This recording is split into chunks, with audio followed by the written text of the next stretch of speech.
Still. 40 Thieves Retold. A tale in the romance, a medieval fairy tale series. Written by Demelza, Carlton. Autonarrated by AI Charlotte from Google. 1. These figures can't be right. Are you sure, Peter? I'm going to check them over again.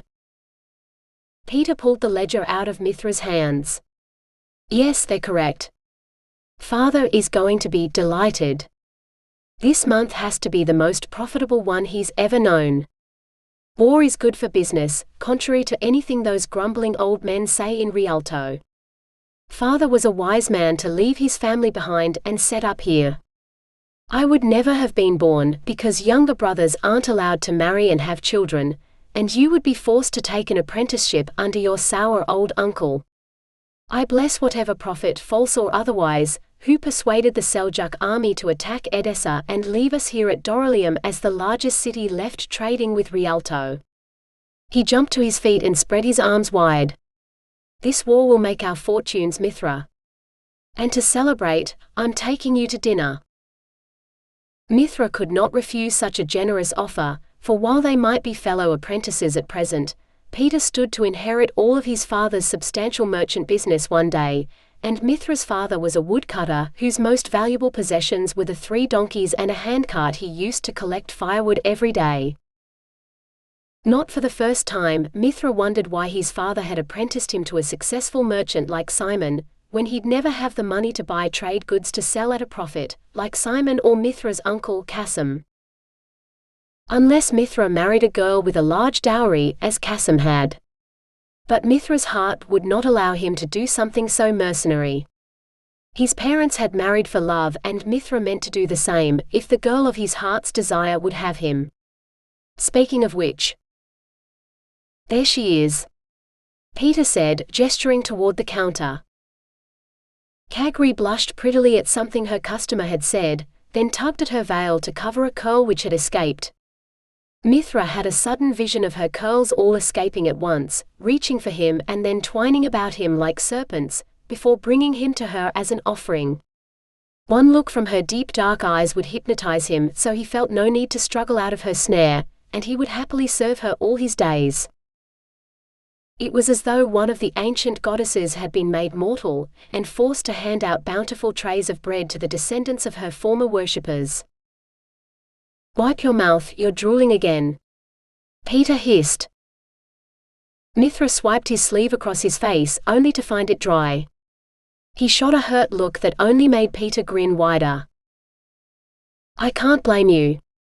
Lecham's bakery has both the sweetest and the most savory delights in the whole city.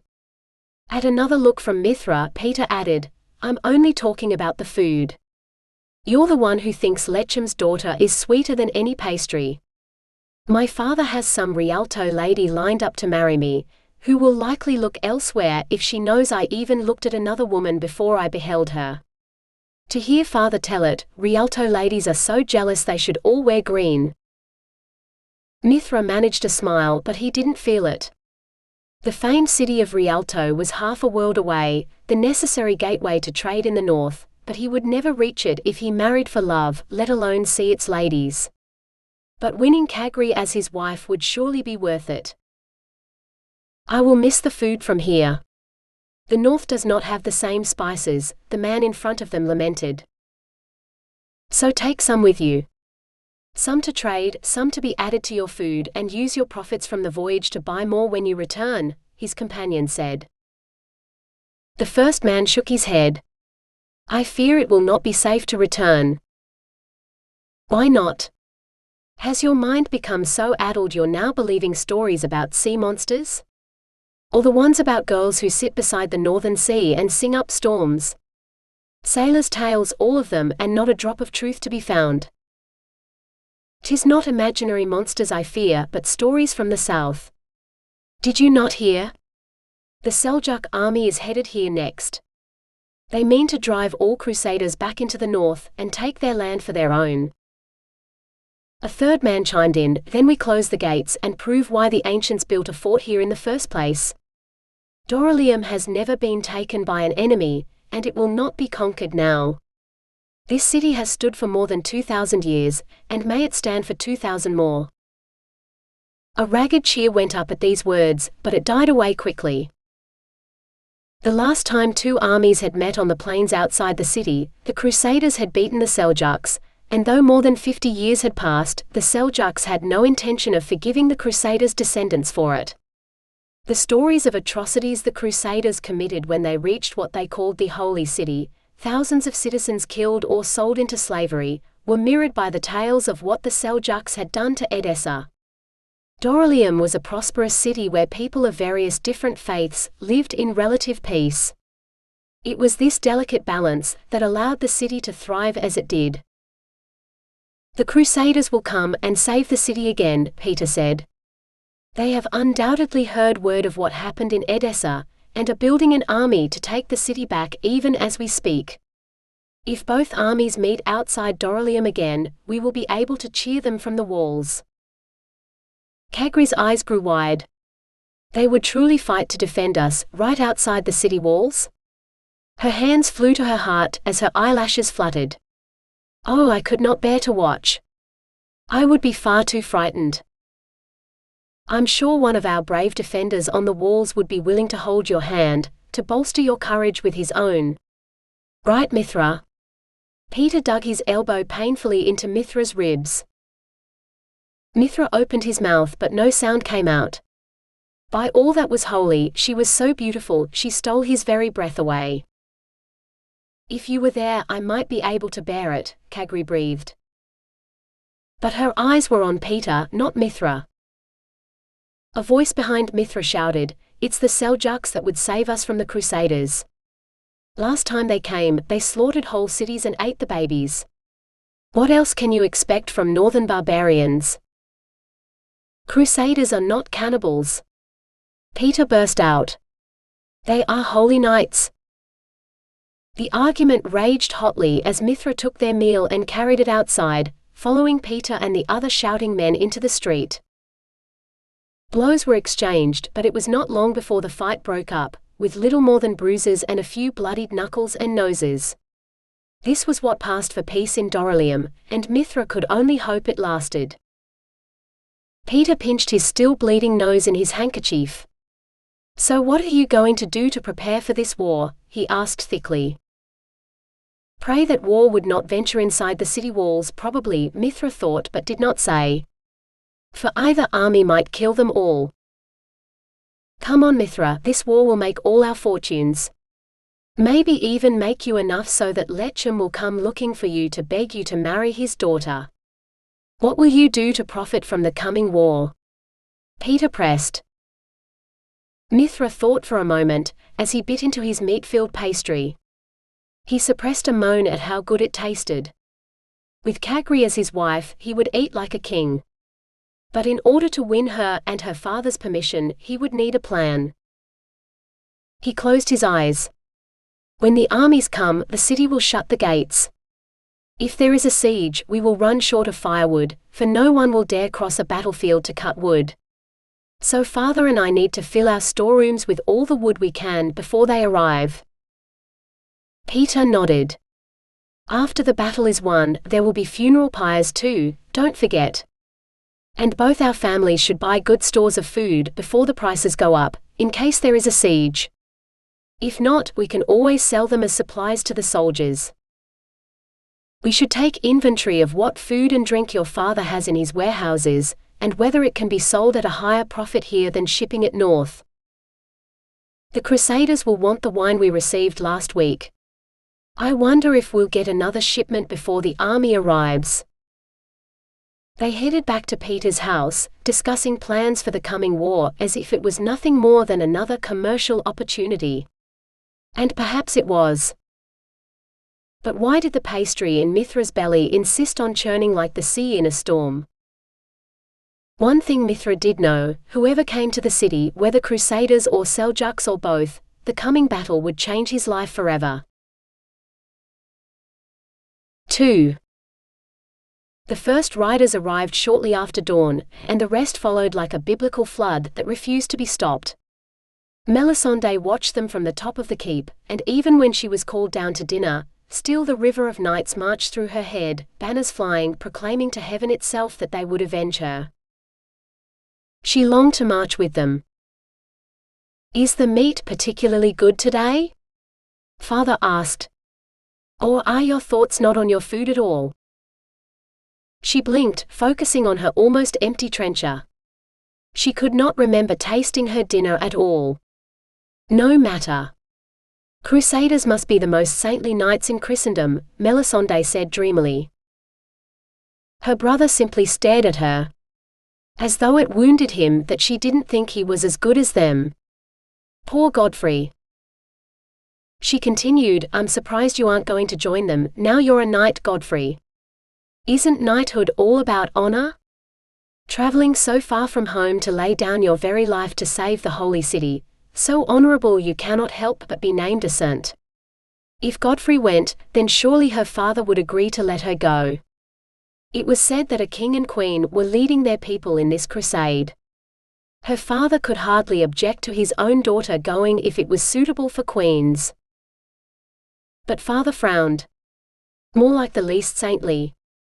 Though I have no doubt Godfrey earned his knighthood with honor, the truth of knighthood is little more than being able to sit upon a horse without falling off, and knowing one end of a sword from the other. Most of them have only taken up the cross for the glory of it, or the promised pardon of all their sins. They are men who are not heroes at home, or who have no hope of heaven without a good deed so great, it erases everything else they have done. Younger sons and troublemakers, those their fathers would not miss if they do not return. Unlike my sons, who are very much needed here at home. He signaled for a servant to refill his wine cup. I am delighted that none of your brothers have decided to join this fool scheme. Melisende's heart sank. Godfrey was nothing if not an obedient son. Especially after he'd somehow made a mess of trade negotiations in Rialto. No one would tell her the details about what he'd done, but from the whispers she'd heard, it had something to do with someone's daughter. She knew it couldn't have been that bad, knightly Godfrey wouldn't dishonor a lady, but perhaps he'd managed to offend her somehow. Most likely by refusing to kiss or touch her, if the stories she'd heard about Rialto women were true. I'm sure my brothers will find plenty of other foolish things to do instead, Melisende said sweetly. Your brothers are not foolish. They might make mistakes occasionally, but none of them are foolish, father said. Then why hasn't Godfrey returned to Rialto when we all know how much he longs to? She asked. From her father's shocked expression, she decided her arrow had struck its mark. Finally, someone would tell her what he'd done. Godfrey's trip to Rialto was ill-timed is all, and the reason he hasn't returned is nothing to do with anything he did. Godfrey knows all too well why this crusade is foolishness from start to finish, as well as what kind of men will form the bulk of that army. Stop talking in riddles, father. I'm no longer a child, and it won't be long before I am old enough to be mistress of my own destiny. What happened? Godfrey, tell her. But her brother's eyes were down on his food, his thoughts as base as the horses he loved so much. Sometimes she wondered if his mind was addled, he seemed to think so slowly. Godfrey. Godfrey blinked, finally looking up to meet father's gaze. Yes? Tell your sister what the crusading army has done. Her heart sank again. She didn't care about the Crusaders, she wanted to know about Rialto. And if neither of them was going to tell her, then she did not need to listen to them anymore. When Godfrey finished talking, he excused himself to check on the horses, and Melisende took that as her opportunity to leave as well. Yet when she reached the top of the keep, the last of the Crusaders were gone, likely into the valley and the town below. If she wanted to see them again before they left, she'd have to follow them down, or climb up to St. Michael's Spire, the watchtower that stood on the hill between Father's Keep and the valley. Whatever direction she chose, she would definitely need a warm cloak tonight. Which meant a detour to her chamber to fetch one, before she had to decide. 3. When Mithra reached home, he found it empty. His father was evidently using the last few hours of daylight to cut as much wood as possible. His was a good example to follow, and Mithra was nothing if not a dutiful son. Mithra dug out the old handcart that his father had used before he'd become the proud owner of first one, then two, and now 3 donkeys, all of which were out working with him right now. Mithra might not have time for a full day's work, but he'd probably manage to fill the handcart before it was too dark to see and the guards shut the city gates. He headed down to the bend in the river, hoping to find some trees washed down by the recent rains. Luck was with him today. The sodden branches cleaved to his axe like willing lovers. Like he hoped Kagri would when she became his wife. He couldn't imagine her being anything but eager. She always had such a ready smile, always willing to get whatever a customer wanted. That kind of willingness in a wife, wanting to be bedded whenever he wished. Why, it was the kind of happiness a man could only dream of. Mithra didn't dare dream for long, for dreaming wasn't doing, and he wouldn't have a wife at all until he had the kind of wealth that made wooing a wife a worthwhile pastime. So he hacked and he stacked, until he'd reduced a goodly bunch of branches into a cartload of firewood to sell, once it had dried out. He estimated there was at least another cartload left, but he could return in the morning for that, before he was expected at Simon's shop. It wasn't a fortune yet, but it was a start, Mithra told himself as he trudged home with the weight of the handcart trundling along behind him. He'd need a lot more before father's storerooms were full. He could only hope both armies held off for as long as possible. 4. Melisende waited until it was dark before stealing down the servants' stairs. The house had been silent for some time, so if she was quick and quiet, no one would be the wiser until morning. But luck was not with her tonight, for she ran headlong into a solid form headed up the narrow stair. Between the definitely masculine exclamation and his horsey smell, she knew she'd found no servant. "Godfrey! What are you doing here? Looming out of the darkness like that, you nearly made me scream and wake the whole house," she said. "I'm going to bed." He eyed her. "Where are you going?" It was on the tip of her tongue to tell him she was merely going down to the kitchen, to fetch something to help her sleep. But not even Godfrey was stupid enough to believe she'd wear a cloak to the kitchen. She could lie and say she'd been summoned to town to help someone, for she was the best healer the town had, but if by some miracle he divined her true purpose for going to town, he would try to stop her. "If you don't tell me, I'll be forced to tell father, and he'll send men out to bring you back," Godfrey warned. "Oh, don't tell father," she burst out. She grasped his arm with both hands. "Swear you will not tell father, and I will tell you." "Are you meeting a lover?" he demanded. Trust a man to think of something so silly. As if she would allow one of the boys in town to so much as touch her. "Swear to me, Godfrey, or I shall tell you nothing." Long he looked at her until finally he gave in, as she knew he would. "Very well. I swear I shall not tell father." She nodded. "I am going up to St. Michael's spire." There would be little to see in the darkness, so before he could ask why, she added, "To watch the army march out on the morrow." Let him think she would walk up the hill to the watchtower slowly, arriving in time see the dawn. While her other brothers might suspect her talents, she was certain Godfrey did not know about them. He nodded as if he understood, and she breathed an inward sigh of relief. "Would you like me to come with you to protect you on the road?" Godfrey asked. She choked back a laugh. "Of course not. With your big boots clomping along beside me, everyone from the castle to the town will know there's someone on the road alone, ripe for robbing. If I go alone, no one will even know I was there." He hung his head, and she felt bad for bringing up his shortcomings. Heaven knew he had a good heart and plenty of courage, even if his wits worked a little slower than most. "As you wish," he said. He headed up the stairs, turning sideways to squeeze past her. No, she could not let them part so. Though she might change her mind, she would regret this moment if the plan she had begun to form came to fruition. Godfrey. He stopped and turned.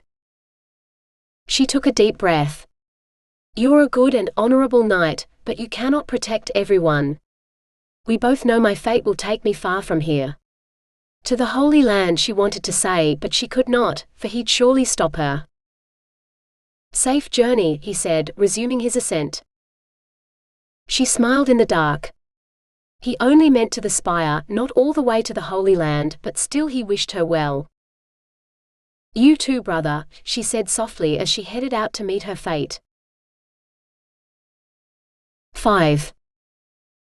They're here, a small boy shouted as he ran past Simon's shop.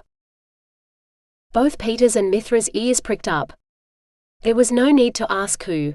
The whole city had been humming with rumors about how close or far away the Seljuk army were. Go and see what the fuss is about, Simon said, shooing the young men out into the street. Last to reach the walls has to sweep out the shop. Peter called over his shoulder as he set off at a run. Mithra laughed and followed. They wove through crowded streets, dodging other, equally curious citizens, until they reached the wall at practically the same moment. While others queued to get through the gates, Peter pointed at the steps leading up, and led the way to the top of the walls, where several guards stood watching. No need to ask where the army was coming from, for all eyes were fixed on a distant dust cloud. A cloud that grew larger even as they watched. There must be hundreds of them, Peter breathed. Thousands, one of the guards corrected. When finally the shapes of men on horseback emerged from the cloud, Mithra began to believe him.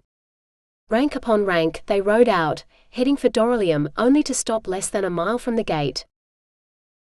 What are they doing? Peter asked. They were milling about by the river, much like the wives waiting outside Lecham's bakery each morning before it opened. They're waiting, a guard said. For what? But no one had an answer, until a man the others appeared to defer to, starting waving his arms in a determined fashion, and his men moved to where he'd directed them. Close the gates, someone shouted, and the rumble of the gates moving into place thrummed through their feet. On the plain below, the army didn't move into some sort of attacking formation, as Mithra had expected. Instead, most of the men dismounted and began to make camp. Peter raced home to tell his father the news, while Mithra stayed to watch. He'd heard tales of the massive fortifications the ancients had constructed when besieging cities, and he had to admit he was curious to see how such things were done. He stayed standing on the walls until it was too dark to see, but all he saw of the camp were cook fires dotting the plain. When morning came, it seemed a siege or even some sort of fortification were not part of the army's plan. They'd settled en masse beside the river, with no intention of attacking the city. Consequently, by the time Mithra reached the city gates with his handcart, they were already open, and he wasn't the only one heading out about his business. Now he'd cleared the riverbanks, he had to move deeper into the forest to collect firewood, but the wood wasn't as wet, so it was easier to haul the cart home when he was done. The sun was high in the sky by the time he emerged from the woods, and he had to hurry back or risk being late to work. When he reached Simon's shop, Mithra was surprised to find it wasn't open yet. He'd been apprenticed here for long enough to manage the shop by himself though, so he opened the doors and pasted what he hoped was a helpful smile on his face, for the streets were full of soldiers and citizens doing brisk business that neither Peter or Simon would want to miss out on. When the sun set, he closed the shop and set off for Simon's house to see why no one had come to the bazaar that day. With him, he lugged a clinking bag of the day's takings, which he planned to proudly present to Master Simon as proof that he'd successfully completed his apprenticeship. 6. Out the side door, following the wall around to the gate until she reached the road, and Melisende was free. Moonlight illuminated her path, setting her cloak aglow. It was a sign, she decided. Definitely a divine one. She was doing the right thing. Melisende bit her lip, tasting the magic that flowed through her veins, and began to run. Trees and fields flew past, while the road was firm beneath her boots. Her brothers would never know the sheer exhilaration of this kind of speed, not even on Pegasus, Godfrey's favorite horse, at full gallop. Godfrey did not know that she'd raced his horse many a time, and the mare had never won a race. Not that the mare had minded, she'd loved to run almost as much as Melisende. The road forked ahead, leading down to the town or up to St. Michael's spire. She paused for a moment, looking up. She could ascend the hill and look down on the army from the isolation of the high tower, as she'd said she would, or she could head down into the thick of things and become part of the wondrous undertaking that was a crusade. She had stood apart long enough. Melisende turned toward the town, only to find someone running toward her. The girl's panting breaths were louder than the patter of her footsteps on the road. The girl slowed to a stop, then doubled over to catch her breath. "Lady Melisende? What are you doing here? It is not safe, not with the army encamped just outside town." It was safe enough when you moved too swiftly to see. Not that Melisende intended to share her secret with one of the village girls. She knew the voice, but Melisende squinted at the girl's face. "Jalla?" she asked. "Yes," Jalla wheezed. "What are you doing out here without your cloak? You'll freeze or worse, catch a cold again and be in bed for a week. How will your father keep up with business in the inn with you lying abed?" Melisende unfastened her own cloak and wrapped it around the girl's shoulders. "There. That should help." Jella's eyes grew wide, shining in the moonlight. "Oh no, Lady Melisende, this cloak is far too fine for me. I couldn't." Melisende's hand clamped over Jella's frozen fingers, stilling them, before she tied the cloak at the girl's throat. "Return it to the castle when you are done with it then. I have others." She reached into her bag and drew out a plain brown one that had once belonged to her brothers. They'd all outgrown it, with their broad shoulders, but it fit her just fine. "Now what are you doing out here? Are you coming up to the castle to fetch me? Is someone sick?" Jalla shook her head. "Father sent me up to the watchtower with a message for Uncle Beatus. He said to stay up there until the army leaves. They're bad men, my lady. You should not be out here. It isn't safe." She darted a glance behind her. Melisende heard it too. "Horses. Must be men from the army. Quick, hide, my lady." Jalla ran into the trees beside the road, blundering about until she half fell into a bush. Hoofbeats approached, accompanied by bawdy calls from the riders. No, these were not the kind of men she wanted to meet. These were crusaders with souls so deeply steeped in sin, they were desperate for redemption. God help the Holy Land if these were the best they could send. That's where she came in, wasn't it? To lend the army a small mite of virtue, so that this grand undertaking might win. She had no choice but to go with them, no matter what her father said. Melisende bit her lip, and began to run again. 7. When Mithra reached the prestigious Crusaders' quarter where Peter's family lived, the lanterns had been lit, and there seemed a lot of people moving about at a time when they were usually enjoying their evening meal. Perhaps it was some sort of Christian holy day that he'd forgotten, Mithra told himself. But all the people he saw were soldiers, or laborers who lived in the poorer part of town where Mithra and his father lived. A cart stopped outside the house that belonged to Peter's neighbor, a Rialto horse merchant who'd returned to Rialto some time ago, and several laborers started loading chests from the house into the cart. Maybe the merchant didn't meant to come back, and he'd sent for his things, Mithra thought, until he saw a cart outside Simon's house too. This cart wasn't empty, it held long cloth-wrapped bundles like the one being carried out of Simon's door right now. A bundle that looked suspiciously like. The breeze fluttered the cloth, pulling it away from the horrors it covered. Mithra saw Peter's face, wide-eyed and staring, before one of the soldiers pushed the cloth back where it belonged. Peter's body was flung into the cart atop the others, just as another bundle was brought out. Mithra didn't want to, but he forced himself to step forward to lift the sheet on this body. Simon's face was crusted in blood, barely recognizable, but the man could be no one else. "Hey! Who are you? Are they your family?" a soldier demanded, drawing his sword to bar Mithra's path. Mithra shook his head. "I was apprenticed to this man. My father and I live beside the meat district, behind the markets." "And who is your father?" "Ali Baba, younger brother of Qasim, who lives in the merchants' quarter." Though more merchants lived here in the Crusaders' quarter than the merchants' quarter, Mithra thought but did not say. The soldier lifted his eyebrows and sheathed his sword. "You're not apprenticed here anymore. The family is dead. Infidels will not be tolerated in this city, and all their goods are forfeit." He waved at the cart full of the horse merchant's things, which had now moved up to Simon's door. Or what had been Simon's door. "If you know of any other infidels in the city, tell us where they are hiding, and you will be rewarded. Anyone who helps them hide will die a traitor's death, alongside the infidels."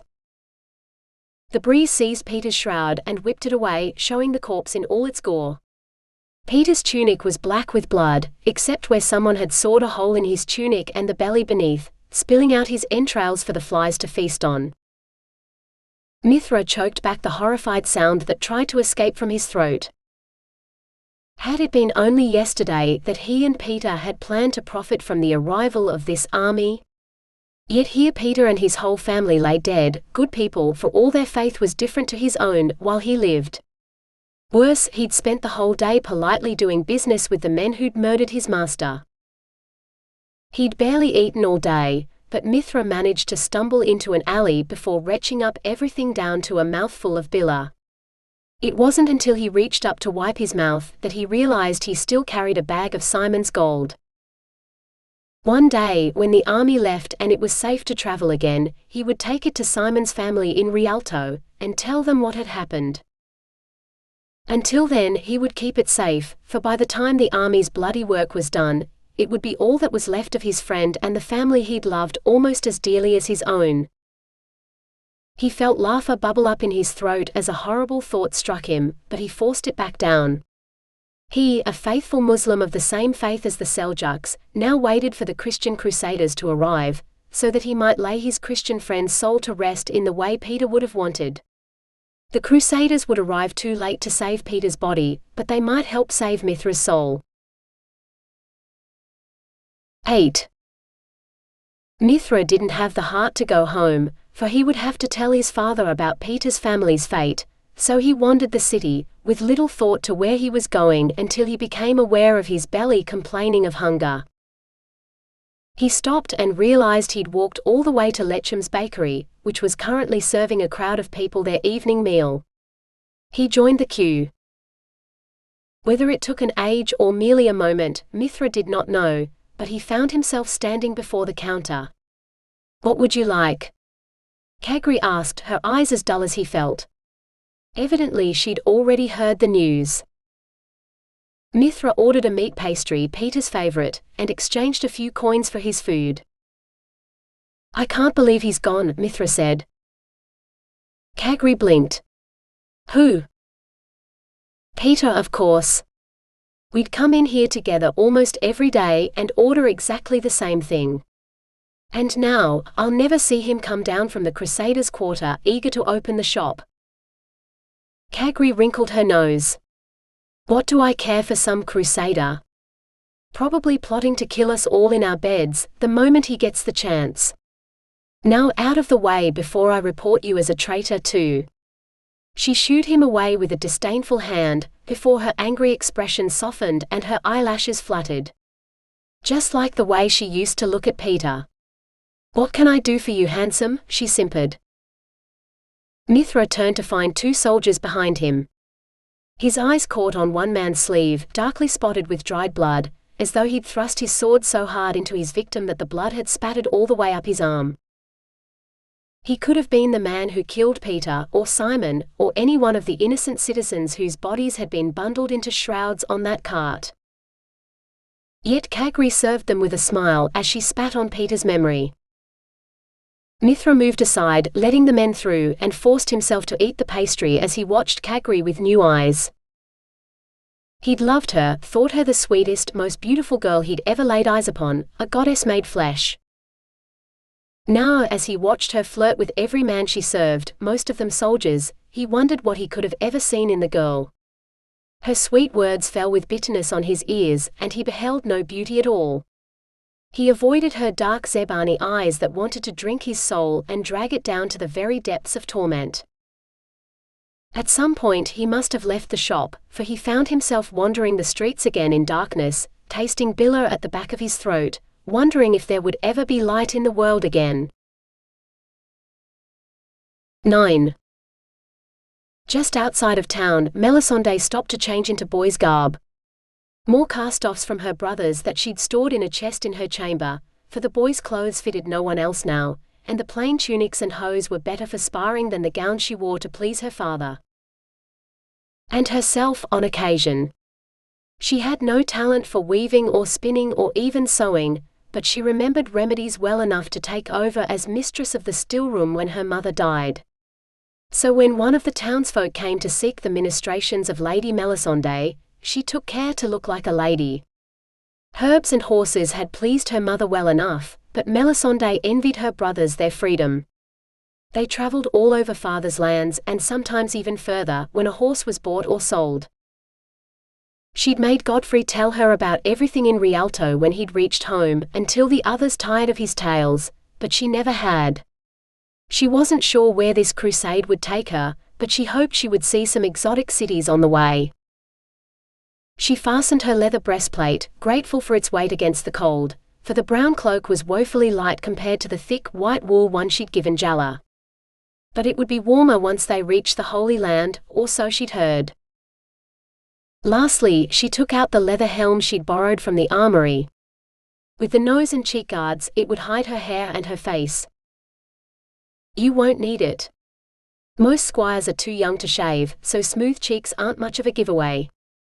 I would suggest binding your breasts, for the times you're not wearing your aptly named breastplate.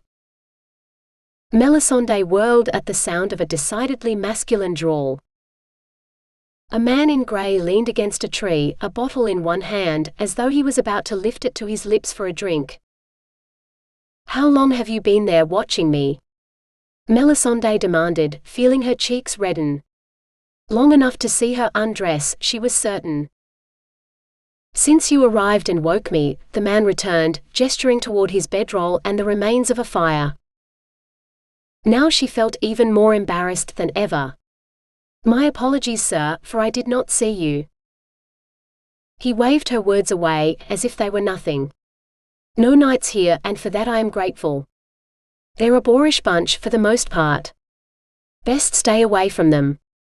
For all their talk of honor, they could not watch a maiden undress without wanting to help her, and exact their own high price for the service. Melisende frowned. That does not sound honorable at all to me. The grey man clapped his hands. Precisely. So if you wish to keep your honor, or at least hold it a little longer, best keep close to the lover you're playing squire to. Melisende's mouth dropped open in horror. First her brother, now this man. I do not have a lover. I am a maiden. The grey man did not seem ruffled or even surprised by her outburst. For now perhaps, but you cannot think you are the first girl to follow a man into battle. A mistake in most cases, for if the man had a good squire who fastened his armor properly for him, he'd last longer in battle than most. Yet you're not unfamiliar with armor, so maybe your man might survive. Not to mention the magic you might use to save him. She'd known the man for barely a moment, and he already knew all her secrets. What makes you say I have magic? A smile touched his lips. The magic in your blood speaks to the magic in mine. The women in my family are all powerful enchantresses, and you don't grow up around that kind of power without learning to recognize it. Of course, when you appeared in my clearing without casting a portal, I knew there was magic at work, but the bite marks on your lip make it clear that you are a witch." His smile widened. "Or that your lover is a brave man." She stamped her foot. "For the second time, I do not have a lover. I have no desire to follow some stupid man to war." "So why are you here?" She considered not answering. Lying perhaps. But in the end it was the truth that spilled from lips. Everyone seems so certain that the men on this crusade have no honor or virtue to speak of. Without that, how can a crusade succeed? But I recall a tale I heard in church, of a town that was razed to the ground for lack of a virtuous man.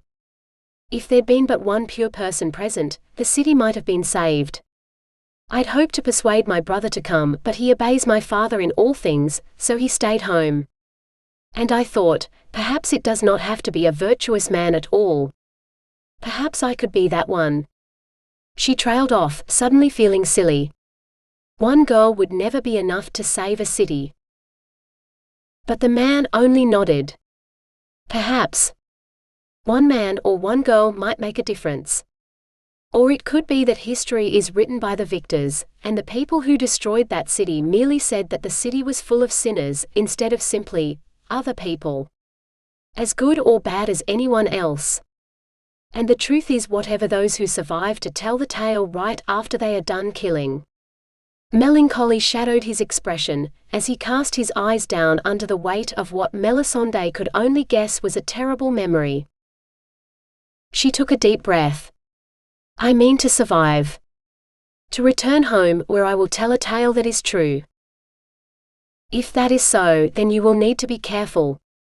Stay away from those who might do you harm, and when battle is eventually joined, do not stand and fight. Killing leaves a terrible taint on your soul, a stain that you can never wash away. Instead run. As far and as fast as you can, to a place where you may watch the battle but stay out of sight. What honor is there in cowardice?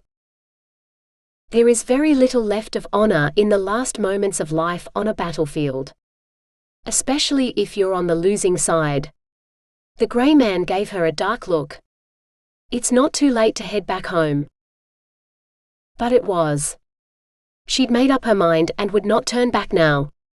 Melisende shook her head firmly. "I believe my fate lies far from here, and I must go. I can't explain how I know, but..." She shrugged. "Perhaps your magic makes you a seer of sorts. My mother has always seen the future, and I've never seen one of her predictions to be wrong. Stay or go, 'tis all the same to me. Best stay close to me if you want to live long enough to make it home, though." Naive she might be, but she was not as stupid as that. "Why should I trust you? You've already said there's no honor in this army. That means you too." He bowed his head, acknowledging her taunt without taking offense, as her brothers certainly would. "Ah, but I am not a soldier in this army. I merely march with them." His response only begged more questions instead of answers. "So you're not a knight and not a soldier," Melisende said slowly, feeling her thoughts flow as sluggishly as Godfrey's. "What are you?" "I am a man, much like any other." The answer was too smooth, too practiced to be anything other than more evasion. "But why are you traveling with these men? What is your destination? For you must have one in mind," she persisted. He eyed her. "Curiosity is the failing of young boys and of women no matter what their age, yet I will satisfy you just this once. But I will tell you now, that you will not like the answer." He waited a moment, then went on, "My destination matters not, much like most of these men. I am an assassin on a mission, and once the deed is done, I shall depart." Melisende took a step back, then another. "You kill people for money." He shrugged. "Better than raping, tormenting and then killing them for the sheer fun of it, like most of the others here. The only people who die by my hand deserve it, and if I get paid to deliver justice, where is the harm in that? I'd be mad to trust you." "No, you'd be surprisingly sensible. Only a sloppy assassin kills more than they must. As you are not my target, you are perfectly safe with me." He lowered his voice. "Or have you heard rumors saying otherwise?" Melisende shook her head. "How could I have heard anything about you or any other assassin? I don't even know your name." "Ah." He executed a sweeping bow that wouldn't have been out of place in a royal court. "Zoticus the assassin, at your service." He straightened and grinned. "Should you have need of my services and the gold to afford them." She blinked. It was growing lighter, for she could see his face now as well as the fine wool tunic he wore. He might not be a knight, but he had the manners of a courtier and the clothes of a nobleman. If he truly was an assassin as he said, he could move within the highest circles, and likely held kings and princes in his clientele. Or in his list of victims. Melisende shivered, then remembered herself. She attempted to drop a curtsy, forgetting she wasn't wearing a gown, and spread the hem of her cloak wide instead. "I am."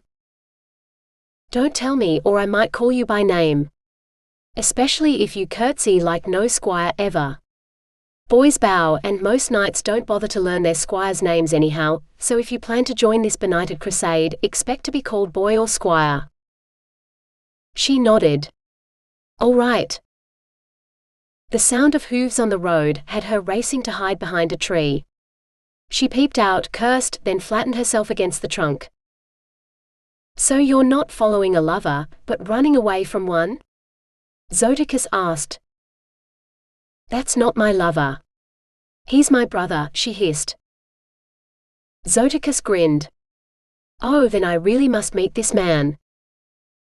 Melisende shot him a dirty look, then bit her lip and bolted. 10. Dawn found Mithra at his favorite bathhouse, favorite because it was formed over a natural hot spring that bubbled up from the earth, and so ancient no one could remember who'd constructed the building that housed it, so the caretaker charged men nothing for bathing in the waters, collecting coin only from those who wanted towels or soap or other services. Mithra usually brought things from home, but no amount of scrubbing could make him feel clean today. Perhaps he should use a couple of hard-won coins to buy some of the bathhouse soap, to see if it could do any better. "It's a woman, isn't it?" Mithra looked up to meet the eyes of a man with a broom. The caretaker, he presumed. It was everything he wanted to say, and a woman was both the smallest and worst part of all of it. But the words seemed to stick in his throat. Women are the greatest joy and the greatest trouble in a man's life. Your woman's causing you trouble, I think. Mithra swallowed. She's not mine. She'll never be mine. Saying the words aloud ripped his heart open anew. How could he have been so wrong about her? I'll wager it's because you never tried the 1,001 ways of pleasuring a woman on her. If you tried those, she might not have left you. The man raised his eyebrows. Mithra didn't know what to say. The 1,001 what? The man smiled knowingly. Men are simple, but women, trying to understand them is like trying to catch water with your fingers. They even trouble me, and I'm a eunuch. The things I saw when I was a harem guard. He shook his head. Curiosity burned through Mithra's lethargy. His mind simply could not fathom how the man's, no, the eunuch's words could be true. What is a palace eunuch doing in a lowly bathhouse? The man's smile widened. Teaching men like you about the 1,001 ways so next time you woo a woman, you will surely win her. How much will it cost? Mithra asked. The eunuch laughed. Oh, women pay me well for such knowledge. Gold jewels, more than a simple man like me needs. How do you think I came to own this bathhouse? I have no sons, but it seems fitting to share my knowledge with those who might use it. After all, I am but one man, and I cannot serve all the women of the city. A young man like you will catch another wife easily enough, I am sure, and if my words help you win her, then you may pay me whatever price you see fit. Mithra nodded. It was a wager of sorts. It seemed fair.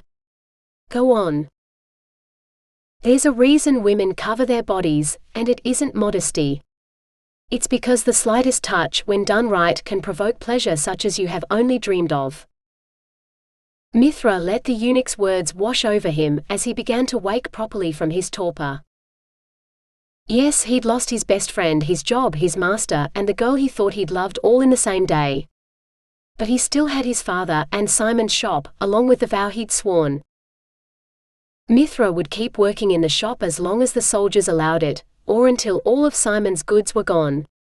In the mornings and evenings he'd collect wood and use the coin to pay for his passage to Rialto, when the army left and it was safe to travel north again. And when he was done, then perhaps he'd look for a girl who might be willing to be his wife, and try out perhaps a few of the eunuch's 1,001 ways with her.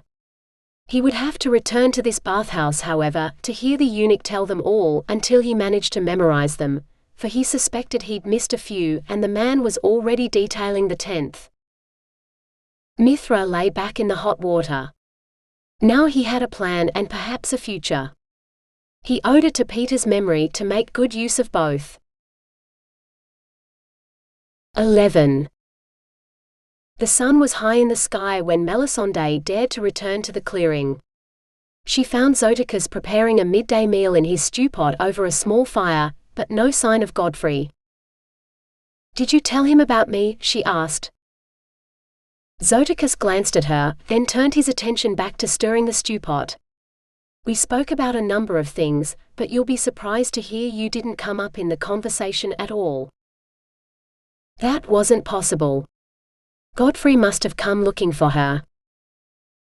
"You're lying," she concluded. "Either he asked about me or you didn't talk at all." Any normal man should have been offended, but Zoticus didn't seem to care about her accusation. "Or your brother had more important things on his mind. A girl had been murdered, and he came looking for the culprit or culprits, as is likely the case. I hinted that I might be willing to hunt them down for him, for a price of course, but he insisted upon bringing the men to justice himself. A pity. He appears to be that very rare creature, an honorable knight. Yet one who holds justice above his own honor. I told him the names of those he sought, and he rode on.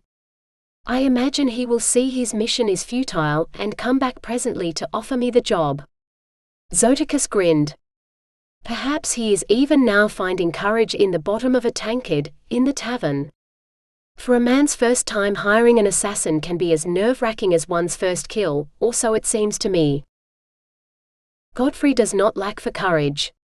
He is not as bright as some men, but he is steady and loyal and stubborn. If he means to bring a murderer to justice, he will do everything in his power to bring it about." In her hurry to defend her brother, she'd forgotten the most important piece of news. "Did he tell you the name of the girl?" Zoticus lifted his spoon from the pot and sipped delicately from it. "He did not. Perhaps he did not know it. After all, you are not the only girl who rides with this army." He glanced up at her.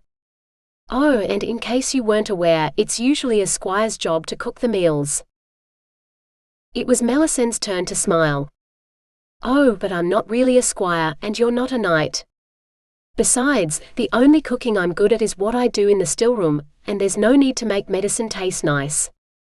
So if you want a savory stew worth sipping from the spoon, best cook it yourself, sir." Zoticus's eyes fairly sparkled at this. "Well now," he drawled, "a healer is worth their weight in gold in an army like this one. Not to mention invaluable to a man in my trade." He filled 2 bowls and set one before Melisende. "Tell me what you know of poisons." She picked up her bowl and sniffed at it with apprehension. The stew did not smell anything but savory and appetizing, but she knew there were poisons that her nose could not detect. "There are many substances in the world which may heal in small quantities, but kill if the dose is too large," she began. "And others which may bring about a swift death where a healer can offer no other help." Heaven help her, but the stew smelled so good, and she had not eaten all day. "What's wrong? Not fine enough fare for your ladyship?" Zoticus asked, looking from the untouched bowl to her. Melisende swallowed. I'm not a courtier. I like plain fare just fine. It's poison I do not care to consume. He burst out laughing. You think I poisoned the food? Oh, you are a suspicious one, squire. No, upon my honor, you are safe with me and my cooking. I've rarely used poison, though I might need to in the future. I prefer a blade slipped between a man's ribs, or better yet, sliced across his throat, so that he may see the face of his killer, and the last thing he hears is what crime he has committed for which his life is forfeit. When you're as good an assassin as I am, you may choose which missions you take. May I never stoop so low as to murder a maiden whose only crime is her own naivete. He raised his bottle in the air as if in a toast, and drank deeply from it. Melisende dipped her finger in the stew and licked it. It didn't taste poisoned. If you're lying, then I shall haunt you from the moment I die to your very last breath, she threatened. Then she began to eat in earnest. Zoticus only smiled. 12. When the army were done with the houses in the former Crusaders' quarter, they raided the warehouses. Mithra had already transferred everything he could to the shop in the bazaar, but he wasn't able to save it all. At least the stock he had saved, he sold at a tidy profit to soldiers mostly. The luxury foodstuffs he and Peter had saved for a siege found their way into the camp outside the gates at far higher prices than Simon's customers in Rialto might have paid. Last to sell were the northern furs brought from creatures that knew nothing but snow, that soldiers bought as gifts for their wives back home. What their wives wanted with such stuff he had no idea, but Mithra was not of a mind to quarrel with men who handed over gold by the handful, boasting that the money was their share of the treasure looted from Crusader houses.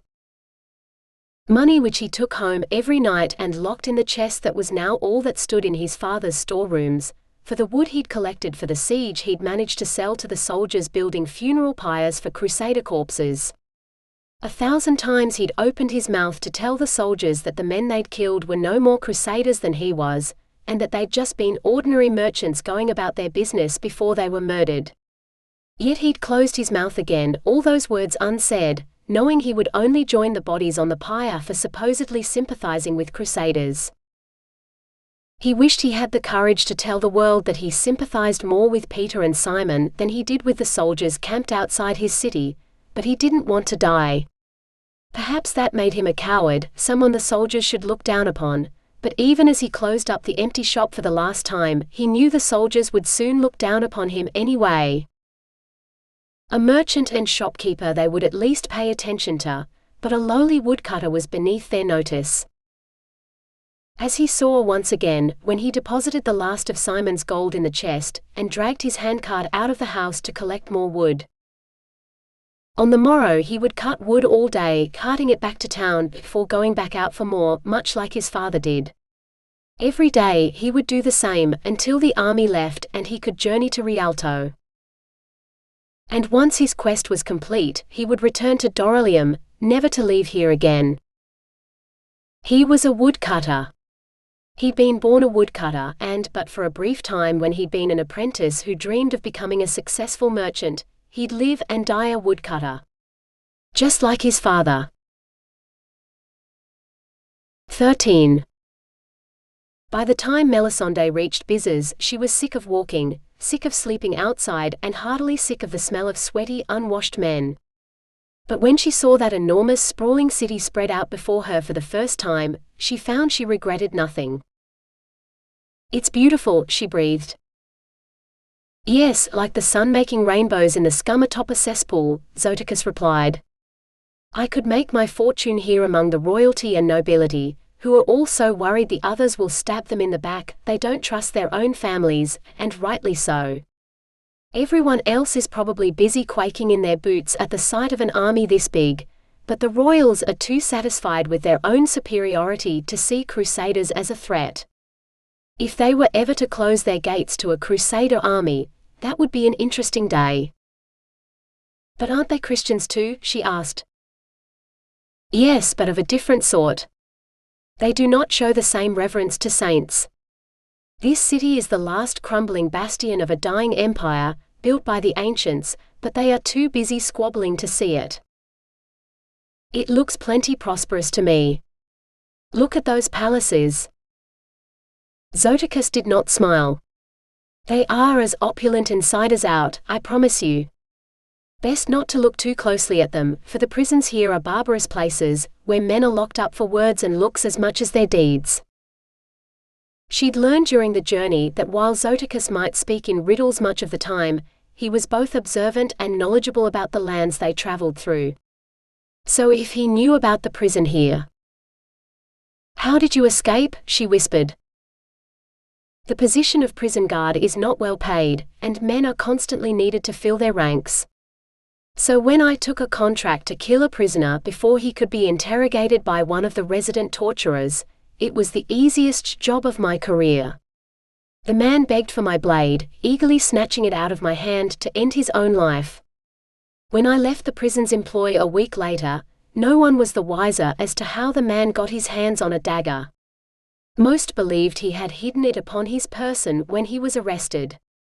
After that, they searched the prisoners better, I believe. That wasn't what she'd expected. They torture people here? How barbaric. Zoticus's lips lifted in one of his enigmatic smiles that she knew signified he thought her too naive to hear any more on the subject, so he would tell her no more. They passed through the gates in silence. More than once, she had to hurry to catch up to him in the maze of city streets, because she'd been caught staring at yet another building that shimmered in the sun. She had no idea that houses could be so huge. I usually stay at the inn near the Street of Bakers. Cheap rooms, and if I do not like the breakfast, there is plenty to choose from nearby, Zoticus said, gesturing toward a building that looked much older than the ones alongside it. You should use the time we have here to buy whatever new clothes and weapons you need, and some food for the journey. As much as you think you can carry. Which wasn't much. Not for the first time, she wished she'd brought a horse and saddlebags full of everything she'd need for her journey. Perhaps she'd have enough coin to buy a pack horse, or at least a sturdy pony. She knew the kind of prices her father commanded for his horses, but she wasn't after a mount fit for a king. A quick trip to the nearest stable had her wondering if her father was charging too little. A tired-looking donkey that was definitely lame was apparently worth its meager weight in gold, or so the stablemaster said.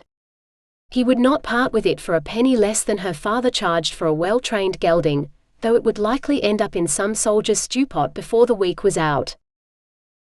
No horse for her then, Melisende resolved, taking her time at the blacksmith's instead. A serviceable short sword with no embellishment save the maker's mark cost much the same as one from the smithy at home, though she'd had to wait for the smith to finish reshoeing a couple of horses before she could make her purchase. Spare tunics and hose made from a particularly thin kind of linen cost her little, but a good pair of boots small enough for her feet proved impossible to find. There were pretty shoes aplenty, suitable for court or sitting in a chamber sewing, but for walking halfway around the world, she'd have to wear the boots she'd left home in. At least they were sturdy, for her time running at home stood her in good stead now for all the endless walking. It was a pity she could not run all the way to the Holy Land, but if she arrived alone, without an army at her back, there was little she could do to save anyone. Besides, she'd missed dinner, and the smell wafting down the Baker's Street was trying to steal her attention. She took her purchases up to the room Zoticus had arranged, took advantage of his absence to wash thoroughly before donning some of her new clothes, and headed out in search of sustenance. Melisende found the source of the smell was a shop which sold parcels made from thin bread, wrapped around a dark filling that smelled strongly of fish. Yet when she bit into hers, she discovered that the filling consisted entirely of beans, mixed with a spiced sauce that a fish had once swum through, leaving little of its presence but the pungent smell. She slipped into the shade of an alley to eat her meal, for the road was both hot and busy, only to wish she'd brought something to drink, for the sauce was surprisingly salty. Deciding she could afford to buy a jug of the local wine, she stepped out onto the street before she stopped dead. Melisende backed into her alley once more, hoping the shadows would hide her while she stared. It couldn't be Godfrey. It couldn't be. Yet no other man could possibly ride Pegasus. The only time father let the mare leave their lands was with Godfrey, who had claimed the horse for his own. What was he doing here? Hunting for her, she was sure of it. Well, she would not let him find her. She stuffed the remainder of her dinner into her mouth, and set off at a run. She didn't slow until she reached her room at the inn, where she stayed until Zoticus returned. "You look like you've encountered a ghost," Zoticus said. "You should know that shades rarely cause trouble, and even when they do, they are more intent on avenging their own death than menacing maidens. In the meantime, I have a jug of the local wine that I know will lift your spirits." He brandished the jug in triumph. Melisende shook her head. "It's my brother. He's here." "Yes, I thought I'd seen him on the march. I've tried to discourage him as much as I could, small setbacks and the like, but nothing seems to daunt the man, so he has made it all the way to Bizzers without turning back. A surprisingly tenacious knight is Sir Godfrey. I don't see why you don't choose to travel with him instead of my humble self. After all, he has the most magnificent horse, which can carry you and all your clothes all the way to the Holy Land. If he sees me, he'll only drag me home again. Please, Zoticus. It's only a matter of time before he knows I am here. I'm surprised he hasn't seen me already. Is there nothing you can do that will persuade him to head home without me? I can pay you." Melisende reached for her coin purse. Zoticus held up his hand. "Now you insult me. I accept payment for assassinations, not for small favors performed for friends. If it is so important to you, I shall stick as close to your brother as his own shadow, until I am certain he has abandoned this crusade." Only then did Melisende dare to breathe again. "I would be eternally in your debt." He waved her gratitude away. "Not for eternity. Just until you performed a suitable favor for me in return. After all, friends help each other, do we not?" She nodded readily, and he left. It wasn't until later that she began to wonder what sort of favor the assassin might ask for. Then she began to worry. But Zoticus did not return that night or the next, as apprehension curdled in her stomach. She wasn't sure what would be worse, to go home in disgrace with Godfrey, or assisting the assassin in his work. And she dreaded finding out. 14. Some days, Mithra worked alongside his father, cutting a day's worth of wood before loading it onto his handcart to carry back to town. Sometimes it took him 2 or 3 trips, compared to only one for his father with his patient donkeys, and by the time he returned from town, his father had moved on, deeper into the forest to cut wood. Then, Mithra would work alone, cutting and lifting and carrying until it was too dark to see, and the day's work was done. At least once a day, he took care to make sure his path led him close to the army camp, where some of the soldiers were only too happy to buy firewood from him instead of collecting it for themselves. It saved him a trip to town, and firewood fetched a high price here. Until one morning, when he found the camp in disarray. The Seljuk army was soon to be on the move again. He stopped to ask one of the men he'd become familiar with, "Are you leaving already? Are the Crusaders coming?" He tried to sound concerned, instead of hopeful that opportunity had come at last. The soldier shrugged. "I have not seen them. If the Crusaders care to come at all," he said. "But the general has slaves to sell, and he wishes to take them to market while the girls still retain their good looks." He jerked his head toward the middle of the camp. What the camp had previously hidden now became clear. A fenced-off enclosure, similar to the one that held the soldiers' horses, sat in the center of camp. Inside its walls were not beasts of burden, but the women and children Mithra thought had died alongside their menfolk in the Crusaders' quarter. Perhaps even Peter's mother and sisters. Mithra craned his neck for a better look. As if to oblige him, several of the soldiers opened the gate, and started herding the poor people into a column that would march between 2 lines of soldiers. Mithra looked and looked, but he could not discern Peter's family from the woeful women wearing little more than rags, which showed the bruises from their ill treatment all too well. Mithra wanted to weep. The guards of the city should have protected these people, instead of letting the soldiers steal them and turn them into slaves. He wanted to rage at the army, to fight them all to free the people he knew did not deserve this. But one man was no match for an army, least of all him. He forced himself to harden his heart.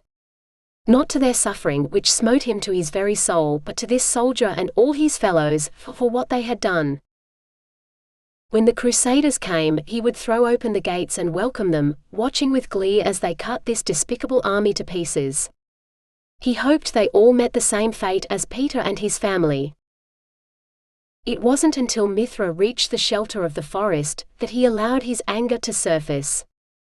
His axe was the instrument of his wrath, and the trees his hapless victims.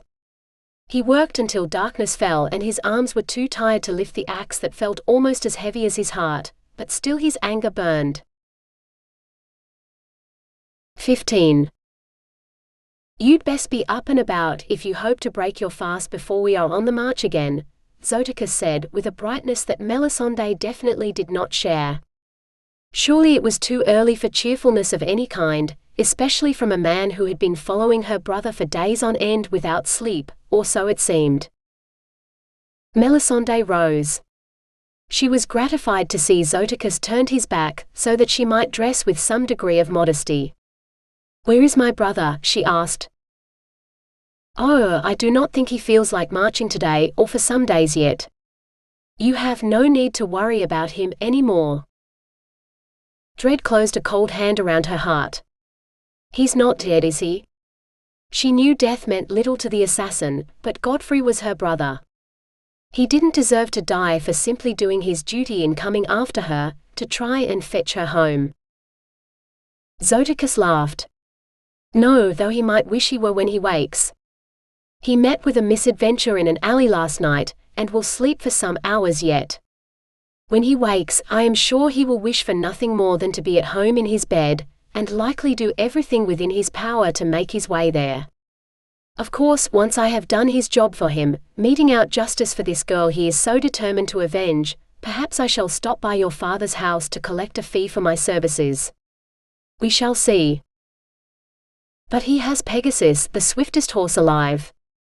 This army marches so slowly he could outpace us in less than a day. You do not know him. He will not stop until justice is served. His honor demands that." Zoticus sounded thoughtful. "Then it seems I will have to see that someone steals his horse. An easy matter, with a beast so magnificent. I have just the man in mind. Better yet, once we are far enough away from here, I shall simply steal the horse back, and return him to your brother when I come to visit." Melisende could not help but shake her head. To an assassin like Zoticus, the world seemed so simple. To her, it grew more and more complicated the further she got from home. Yet today she had no desire to turn back. Washed, dressed and ready, she headed downstairs with her belongings in a sack over her shoulder, prepared to break her fast and be on her way. 16. The day the Crusader army arrived, was delivery day for Mithra. Both he and his father went house to house, delivering the week's firewood to the clients who his father had supplied for as long as Mithra could remember. His father took the far side of town, while Mithra made trips between the nearer houses and his own with his handcart. The Crusaders have come. The Seljuks have returned. They've come to save us. They mean to murder us in our beds. They seek to avenge their countrymen. Close the gates. Open them. Go home and bar your doors. Grab what weapons you can and fight to defend our city. Confusion reigned in the city, and Mithra had no idea what to believe when he was hemmed in on all sides by houses and people on the busy street. If he could but see them with his own eyes, then it would be clear. Mithra dropped his barrow and began to run. Not since the day he had matched Peter stride for stride had he ascended the walls so fast. Maybe not even then. Because whatever happened today, his fate was tied up in this army's arrival. Whoever they were and whatever they meant to do, his destiny rode beside them. Yet when he reached the walls, his own confusion was complete. Oh, he could see the approaching dust cloud, coming from the opposite direction to before. He could vaguely discern the outlines of horses and men, headed for the city. But their purpose or religion he could not determine, and the guards were no help. Just like the people in the city below, they called the approaching army Crusaders or Seljuks, and bellowed for the gate to be both opened and closed. By the time anyone knew for sure, the army would be upon them. Mithra stared at the empty plain where no trace of the former Seljuk camp now stood. He and the other townspeople had picked it clean, hoping that would scour away their memory of war. Now it seemed the initial slaughter of their citizens was only the beginning. If Peter's death was the beginning, Mithra did not want to imagine the end. Doralium would be destroyed, he was certain of it. What could one lowly woodcutter do? Nothing. So Mithra stayed where he was, took a deep breath, and allowed himself to think for a moment. If what he saw was the Seljuk army returning, they could only be hurrying to reach the battleground of their choosing before the Crusaders arrived. That meant the Crusaders were close. If the Crusaders arrived first, then surely they meant to take the city, or at least make camp outside it. They would avenge Peter, his family, and all the other Christians who had been killed. When the Seljuks heard of their approach, they would return to the city and battle would ensue. One way or another, Mithra's wait would be over. It took an hour or more before Mithra had the answers he sought. The approaching army were definitely Crusaders, and the herald they'd sent ahead shouted to all who could hear him that the Crusaders would defend their faith and avenge their fallen, for they had sworn a terrible oath, and so it must be. Guards bellowed for the gates to be closed, just as a messenger arrived from the other side of the city, conveying orders from the approaching Seljuk army that the city gates should be shut, as they would not permit a single infidel to pass through those hallowed portals to take shelter with any traitor who remained inside. The Seljuks swore they would defend the city against the infidels, even if it meant laying down their lives, for the Crusaders could not be allowed to kill any more innocents. Once again, Mithra found himself staring at the bare plain, which was about to become home to not one but two vast armies. In the city below, he heard panicked cries urging people to bar their doors and pray. Mithra did neither. He intended to stand on the wall and witness the start of a war he feared no one could win. Whatever the outcome, if he survived the day, he knew his life would be forever changed. So it was with wide eyes and a heavy heart he watched as two armies, two faiths, and two deep desires for vengeance warred for supremacy on the plain below. Then the two armies collided and the calm plain erupted into chaos. 17. On top of a hill in the distance, Melisende glimpsed a city surrounded by high walls. "Is that the holy city?" she asked. Zoticus laughed. "No, though it's probably just as old. The ancients built it because of the hot springs beneath the ground, and it became a trading center.